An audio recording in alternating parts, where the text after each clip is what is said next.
ও ভাই দুইটা এক মডেলের মাল নিয়ে কি করবেন? না যারে দেখ আমি কইতেছি এক ঘরে দুইটা এক মডেল হেইয়া কইতেছি ও তাইলে ঠিক আছে। আমি কই কি রে মাল এক সোনার কিন্তু এক মডেলের দুইটাতে কি আছে? না আমার লাগবে না মিয়া, না আমার লাগবে না। পোলা বিয়ে হারামু হে ওর বাড়িতে কপলমু না।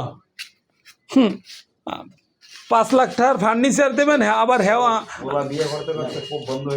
না রে ভাই বেআই রে কোনো 5 লাখ টাকার ফার্নিচার দেবেন বাইরে কিনতে পারবেন না। আমি একজন ব্যবসায়ী আমার দাঁড়িয়ে কিনবেন বেআই রে ডাইরেক্ট এই কথা কই দেবেন।